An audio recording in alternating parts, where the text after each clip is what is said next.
Travel guides cover the same 100 places, and the internet has made it worse. Everyone goes to the same spots, takes the same photos, and comes home having seen exactly what they expected. But there are places on this planet that most people have genuinely never come across. Some hidden by geography, some by governments, some by sheer obscurity. So here they are. I found 17 secret places on Earth you've never heard of.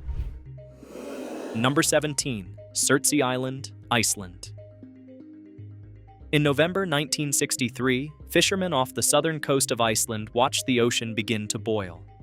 What they were seeing was the birth of an island, a volcanic eruption breaking through the seafloor that would continue for nearly 4 years and eventually produce a landmass of about 2.7 square kilometers. They named it Surtsey, after Surtur, the Norse fire giant. Surtsey is one of the youngest land surfaces on Earth, and it has been almost entirely off-limits to the public since it emerged. The Icelandic government and the scientific community made a collective decision early on to let the island develop without human interference. No construction, no tourism, no introduced species. It was designated a UNESCO World Heritage Site in 2008. The only people permitted to visit are scientists conducting approved research, and their access is tightly controlled to avoid contaminating the biological data with accidentally introduced plants or insects. What they have been observing is, in geological and biological terms, remarkable. The sequential colonization of a completely sterile volcanic island by life, starting from zero. Bacteria arrived first. Then mosses and grasses carried by wind and birds. Seabirds began nesting, and their presence enriched the soil. By the 1990s, there were earthworms. The process has unfolded faster than most models predicted, and the island now supports a growing range of plant species and a significant seabird colony. One of the few places on Earth where the origin of a living ecosystem is being documented from the very beginning. Number 16, My Son, Vietnam. About 70 kilometers southwest of the city of Hoi An, in central Vietnam, in a narrow valley ringed by mountains, there is a complex of Hindu temples built by the Cham people between the 4th and 14th centuries. My Son was the religious and political capital of the Champa Kingdom, a powerful trading civilization that controlled much of the central Vietnamese coast for over 1,000 years. And it contains more than 70 temple structures built from a distinctive dark brick using mortar techniques that archaeologists still don't fully understand. The site was largely unknown to the outside world until French archaeologists rediscovered it in 1885. It was already severely damaged by then. Centuries of jungle growth and the general entropy of brick structures in a tropical climate had taken their toll. A significant portion of what remained was destroyed in 1969 during American bombing raids targeting Viet Cong positions that had been established in the valley. The craters from those raids are still visible beside many of the temple structures. My Son was listed as a UNESCO World Heritage Site in 1999, and restoration work has been ongoing since, with support from several international archaeological organizations. It draws a fraction of the visitors that Angkor Wat receives, despite comparable historical significance for the region. The setting, a green valley with jungle-covered mountains on all sides and temple towers visible through the trees, has a quality of genuine remoteness that larger, more developed sites no longer carry. Number 15, Hang In Cave, Vietnam. About 10 kilometers from the more famous Hang Son Doong, Hang In is the third largest cave in the world by volume and the base camp for expeditions heading into Son Doong. It would be a headline attraction almost anywhere else on Earth. In the context of its neighborhood, it is the warm-up act that happens to be extraordinary. The cave entrance is massive, wide enough to contain a small city block, and the interior includes an underground river, sandy beaches, and a natural skylight where the ceiling has partially collapsed and light pours through. The beach inside the cave is used as a campsite by trekkers on the multi-day Son Doong expedition, and waking up inside a cave with a river running through it and daylight coming through a hole in the ceiling 80 meters above you is the kind of experience that is genuinely difficult to describe without sounding like you are exaggerating. Access requires a trek of roughly 8 kilometers through jungle terrain and several river crossings, and tours are operated exclusively through Oxalis Adventure, the same company that manages Sandung Access. The limited number of permits, the physical demands of getting there, and the overshadowing reputation of its famous neighbor have kept Hang En in a state of relative obscurity that it probably doesn't entirely deserve. Number 14. The Richelieu Caves, Lebanon. In the mountains above the Bekaa Valley in Lebanon, at an altitude of about 1,900 meters, there is a cave system called the Richelieu Caves, sometimes referred to as Jeta's lesser-known relative, though that comparison undersells what's there.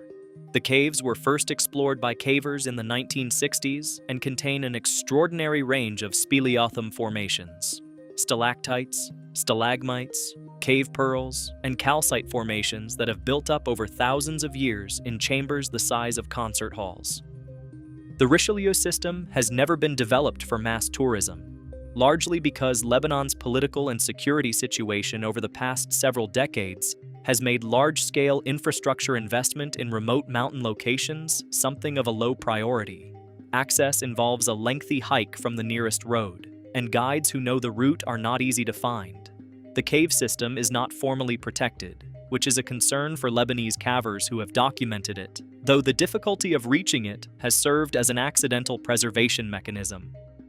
The contrast with Jeta Grotto, a few dozen kilometers away, with its boat tours and paved walkways and annual visitor counts in the hundreds of thousands, could not be more complete. The Richelieu Caves are essentially the same category of natural feature, in the same country, existing in almost total obscurity. The Lebanese caver and naturalist Joanna Jurdi, who has written about the site, described it as one of the most significant unprotected natural sites in the Middle East that almost no one knows exists. Number 13. Fingal's Cave, Scotland. Off the southwest tip of the Isle of Staffa in the Inner Hebrides, a place that already sounds like it requires significant commitment to reach, there is a sea cave formed entirely from hexagonally jointed basalt columns that extend from the floor of the cave to the ceiling in near-perfect geometric regularity. The same geological event that created the Giant's Causeway in Northern Ireland, around 60 million years ago, also created Staffa and its cave, because the lava that cooled and cracked into hexagons was the same flow across what was then a connected landmass. The cave is accessible only by boat, and the entrance faces the open Atlantic. Inside, the basalt columns form both walls and ceiling, and the acoustics created by the cave geometry and the incoming waves produce a deep, oscillating hum that changes with the sea state. The Gaelic name is an Uaim Bin, the melodious cave, suggesting the acoustic quality was noticed long before tourists arrived. The composer Felix Mendelssohn visited in August 1829 and was so affected by the experience that he wrote down the opening theme of what would become his Hebrides Overture in a letter home the following day. He reportedly told his sister Fanny that he could not describe the cave in words, so he wrote the music instead. The overture premiered in London in 1832 and remains one of the more direct examples in the classical repertoire of a specific place producing a specific piece of music. Staffa receives several thousand visitors a year, significant for a small, uninhabited island. But by the standards of nearly any comparable natural attraction, it remains genuinely off the beaten path. Number 12. Socotra's Dragon Blood Forest, Yemen. Socotra Island appeared on a previous list for its general alien quality, but the Dragon Blood Forest specifically deserves its own attention. The trees, Dracaena cinnabari, grow on the high limestone plateau of the Hagahur Mountains in the island's interior at elevations between 300 and 1,500 meters, and nowhere else on Earth. The plateau is windy enough and the soil thin enough that the trees have developed their distinctive upturned umbrella canopy specifically to collect moisture from the mist that rolls in from the Arabian Sea. A mature dragon blood tree can be several meters tall with a canopy spread that far exceeds the trunk diameter. producing the silhouette that makes them look like they were designed by someone working from a science fiction brief rather than a botanical one. The oldest individuals are estimated to be several hundred years old, though precise dating is difficult because the trees don't produce annual rings in the conventional manner. The red resin, the dragon's blood that gives them their name, was documented by ancient Greek, Roman, and Arab traders as a valuable commodity used in medicine, varnish, and dye. The population is declining due to changing climate patterns, reduced mist frequency, and overgrazing by livestock. Surveys conducted in the 2000s found significantly lower rates of natural regeneration than expected, raising concerns about the long-term viability of the forest without intervention. Conservation efforts are complicated by Yemen's ongoing civil war, which has made sustained fieldwork and protection enforcement difficult to maintain. Number 11. Shkotyan Caves, Slovenia. Most people who visit Slovenia head to Lake Bled, take the photograph, and leave. A smaller number make it to the Postojna cave system, which is large, beautiful, and thoroughly developed for tourism with electric trains and lighting installations. Almost nobody ends up at Shkotyan, which is an oversight of notable proportions. The Shkotyan Caves, about 80 kilometers southwest of Ljubljana, near the border with Italy, contain one of the largest underground canyons in the world. The Reka River disappears underground at the cave entrance and flows through a canyon that in places reaches 150 meters deep and 120 meters wide, large enough that the atmosphere inside forms its own weather conditions, with updrafts, temperature layering, and condensation that functions independently of the surface above. The cave system stretches for approximately 6 kilometers, and the section called the Silent Cave contains stalactite and stalagmite formations so dense and varied that early explorers spent years simply cataloging what was there. Shkotyan was declared a UNESCO World Heritage Site in 1986, before Postojna received any comparable designation, and is also listed as a Ramsar wetland site and a UNESCO Biosphere Reserve. Visitor numbers remain modest, partly because Postojna's marketing has consistently overshadowed it, and partly because Shkotyan does not have an electric train. The experience inside is, by most accounts, considerably more dramatic. Number 10. The Yucatan Cenotes, Mexico. The Yucatan Peninsula of Mexico sits on a massive limestone shelf, and beneath that shelf runs the largest known underwater cave system on Earth, the Sistema Sac Actun, which as of 2018 was confirmed to connect with the adjacent Sistema dos Ojos to form a network extending over 347 kilometers. The cenotes, natural sinkholes where the limestone ceiling has collapsed and exposed the groundwater below, are the access points to this system, and there are thousands of them scattered across the peninsula. Most tourists encounter the cenotes near tourist centers like Tulum or Valladolid, which are beautiful and increasingly crowded. The genuinely secret ones are found by talking to local farmers, following unmarked tracks through the jungle, and being willing to accept that the swimming hole you arrive at has not been rated on TripAdvisor. Some are open to the sky with crystal clear water and visible cave entrances leading into the dark. Others are entirely enclosed, cave entrances at ground level that descend into chambers of extraordinary geological complexity, decorated with formations that formed when the caves were above sea level during the last ice age and are now submerged. The Maya considered the cenotes sacred entrances to the underworld, called Xibalba, and archaeological excavations in several systems have recovered offering deposits and skeletal remains consistent with ritual activity over thousands of years. The cenotes that haven't been developed serve as the primary freshwater source for much of the Yucatan's rural population, which adds a practical dimension to the conversation about how much tourism they can reasonably absorb. Number 9. Tsingy de Bemaraha, Madagascar.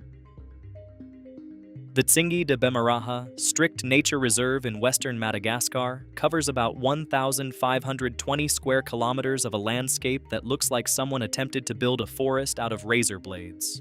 The word Tsingy in Malagasy means roughly where one cannot walk barefoot, which is the most practically honest place name in active use anywhere on Earth. The landscape is a karst formation, limestone that has been dissolved and etched by millennia of acidic rainwater into a forest of vertical stone pinnacles, many of them several meters tall, with edges sharp enough to cut through equipment. The crevices between the pinnacles form a separate microhabitat at ground level, sheltering species that exist nowhere else. The reserve is home to a disproportionate number of endemic species, including lemurs, birds, reptiles, and plants that are found only within the Singhi system and its immediate surroundings. Access is via a road from Morondava that was for many years impassable during the rainy season. Suspension bridges and steel cable installations now allow visitors to move through parts of the formation at elevated levels, which has the dual benefit of providing views across the stone forest and keeping feet off the ground. The site was designated a UNESCO World Heritage Site in 1990, though visitor numbers remain low by global standards, partly due to Madagascar's infrastructure challenges and partly because the journey involved is genuinely arduous. Number 8. The Catacombs of Odessa, Ukraine. Paris has the catacombs. Rome has the catacombs. Odessa has a tunnel network that makes both of those look like a modest garden basement.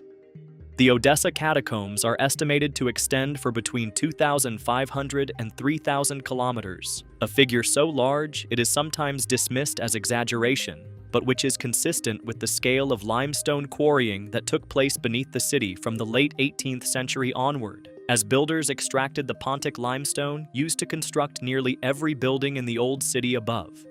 The tunnels have served various purposes across their history: quarrying channels, smuggling routes, shelter for partisans during the German and Romanian occupation of World War II, and for decades after the war, an informal network used by spelunkers called diggers, who mapped portions of it and established an entire subculture around its exploration. The World War II partisan use is particularly documented. Soviet forces used sections of the tunnels as a base for operations against the occupying forces, and a small museum dedicated to that period is accessible from one of the few officially designated entry points. The vast majority of the network is completely unmapped, officially off-limits, and genuinely dangerous for anyone without extensive caving experience and proper equipment. People have become lost in the Odessa catacombs and not been found. The city sits on top of the system, largely indifferent to the kilometers of empty stone corridors beneath it. Number 7. Erwangdong, China. In Chongqing Municipality in southwestern China, the Erwangdong cave system contains something that the vast majority of people who hear about it still find difficult to fully believe: a weather system. The cave is large enough, and the temperature differential between the interior and exterior air sufficient, that clouds form inside it. Actual clouds, the kind you look up at, inside a cave. The system was first explored by British cavers in 2013, and the survey data confirmed a chamber of roughly 180 million cubic meters, large enough that the air mass inside behaves according to its own meteorological logic. When warm, humid outside air meets the cooler interior atmosphere at the cave entrance, condensation forms clouds that sit at mid-height in the chamber, occasionally producing what observers described as light rain inside the mountain. The cave also contains a waterfall over 100 meters high, an underground river, and jungle vegetation in the sections where light enters through breakdown openings in the ceiling. Erwangdong is not accessible to general visitors. The cave is in a remote mountainous area. Access requires technical caving equipment and experience, and it has not been developed for tourism. The team that surveyed it in 2013 described seeing clouds form inside a mountain as something their prior caving experience had not prepared them for, and its existence was essentially unknown outside specialist circles until the survey results were published. Number 6. The Sunken Library of Kayalıköy, Turkey. Near the town of Savur in southeastern Turkey, the village of Kayalıköy sits partially submerged beneath a reservoir created by a dam completed in the 2000s. The village was inhabited continuously for centuries and contained stone houses, a mosque, a church, and, most unusually, a library. The community had maintained it for generations as part of the cultural life of a village that was, by regional standards, unusually literate. When the dam was built and the reservoir began filling, the village was not fully relocated in time. The lower sections submerged. During dry years, when the water level drops, portions of the stone buildings emerge from the surface. The library building is one of the more intact structures visible during low water periods, its walls still standing to a height of several meters above the former ground level. The site has become an inadvertent destination for photographers and kayakers who visit during low water seasons when the drowned architecture is visible. There are no official tours, no visitor facilities, and no particular acknowledgement from local authorities that the site exists as anything other than a reservoir.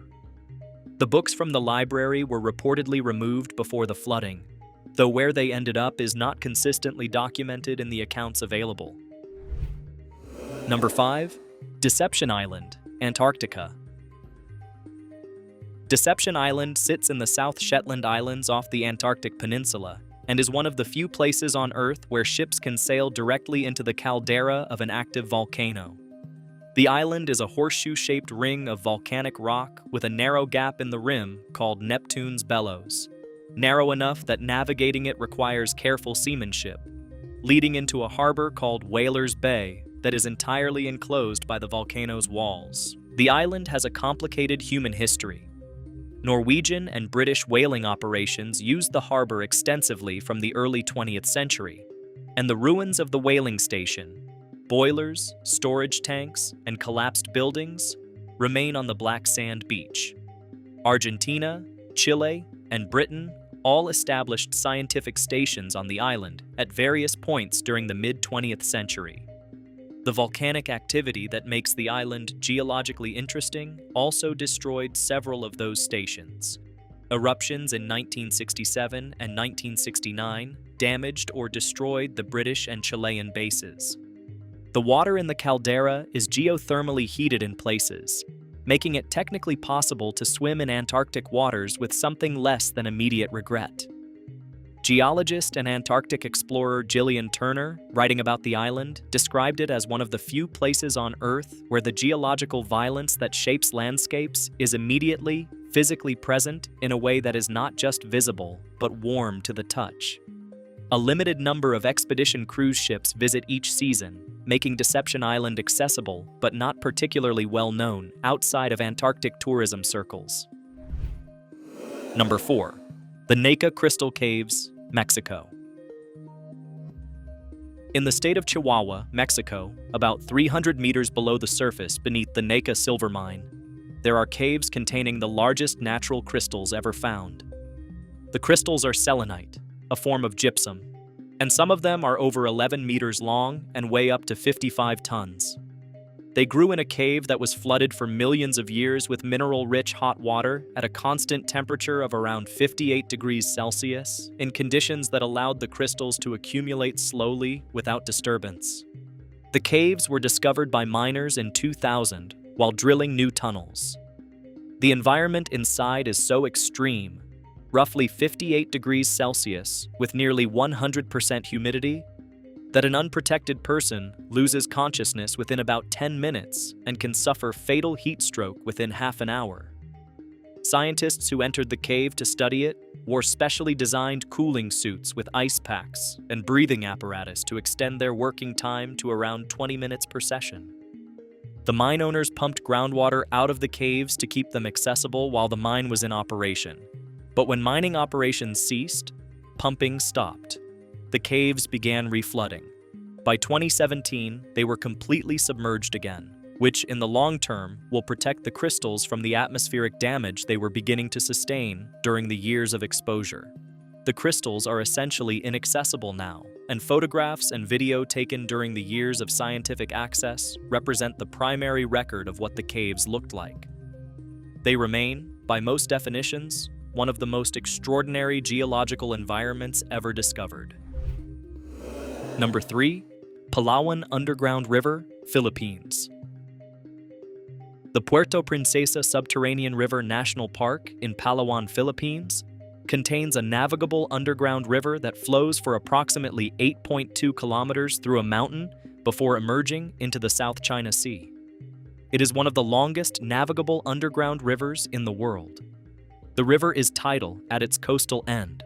Saltwater influences penetrate several kilometers into the cave system, creating an unusual brackish zone where marine and freshwater species overlap. The cave system contains several large chambers along its length, decorated with formations that include some of the largest cave domes in Asia. The main navigable channel is accessible by small boats. Tourists are paddled through in a series of journeys limited to the first 4.2 kilometers from the sea entrance, beyond which the cave becomes too low for easy navigation and the air quality decreases. The remainder of the system continues through the mountain in sections that have been explored only by specialist cave divers. The park was declared a UNESCO World Heritage Site in 1999 and was named one of the new 7 Wonders of Nature in a 2012 online vote, a designation that brought a significant increase in visitor numbers and the logistical challenges that come with rapid tourism growth on a small island. The cave remains remarkable regardless of what online polls say about it, which is a lower bar than it sounds. Number 2. The Marble Mountains, Vietnam. 5 kilometers south of Da Nang in central Vietnam, 5 marble and limestone hills rise from the flat coastal plain, each named after one of the 5 elements in Vietnamese cosmology: Kim, metal; Mok, wood; Tui, water; Hoa, fire; and Tho, earth. The hills have been a site of religious activity for centuries, with pagodas, shrines, and meditation caves built into and on top of the limestone. The largest, Tui Sun, contains a network of caves used by Buddhist monks going back at least to the 17th century. During the Vietnam War, the Viet Cong used the cave networks inside the Marble Mountains as field hospitals, ammunition depots, and command positions, a use that was almost impossible to dislodge because of the natural fortification the limestone provided. American troops at the nearby Da Nang Air Base could see the hills from their installations, but could not effectively clear them. The caves contain bullet holes and blast marks alongside centuries-old Buddhist altars. Today, Tui Sun receives a steady stream of tourists from Da Nang, most of whom take the elevator to the top and visit the main pagoda. The deeper cave networks, accessible through narrow passages that require some physical commitment to navigate, are considerably less trafficked. Toward the back of certain caves, the tourist noise fades entirely, and the only sound is wind moving through the stone, which is either peaceful or unsettling, depending on how you feel about the full history of what those caves were used for. Number 1. Göbekli Tepe, Turkey. Göbekli Tepe sits on a ridge in the Taurus Mountains of southeastern Turkey, about 15 kilometers northeast of the city of Şanlıurfa, and it is the oldest known example of monumental architecture on Earth by a margin that is still being processed by archaeologists. The site dates to approximately 9,600 BCE, that is, roughly 11,600 years ago, making it about 7,000 years older than Stonehenge and 6,500 years older than the Egyptian pyramids. The structures consist of large T-shaped limestone pillars arranged in circular enclosures, some of the pillars weighing between 10 and 20 tons, many of them carved with relief images of animals including foxes, snakes, ducks, cranes, gazelles, and abstract symbols whose meaning has not been determined. The site was built by people who, according to the archaeological record, had not yet developed agriculture. They were hunter-gatherers. The standard model of prehistory, in which monumental construction required settled agricultural civilization to produce the necessary organizational capacity and food surplus, runs directly into Göbekli Tepe and does not come out the other side undamaged. German archaeologist Klaus Schmidt, who led excavations at the site from 1996 until his death in 2014, described Göbekli Tepe as evidence that the social complexity previously assumed to require agriculture actually preceded it. that the effort of building the site may itself have driven the transition to farming in the region, rather than the other way around. Only about 5% of the site has been excavated. Ground-penetrating radar surveys have identified at least 20 additional enclosures still buried beneath the ridge. The site is a UNESCO World Heritage Site, accessible to visitors, and consistently underestimated in terms of what it does to the timeline of human history. If any of these places left you reaching for a map or a search bar, that's the point. Hit like, subscribe, and there are plenty more where these came from.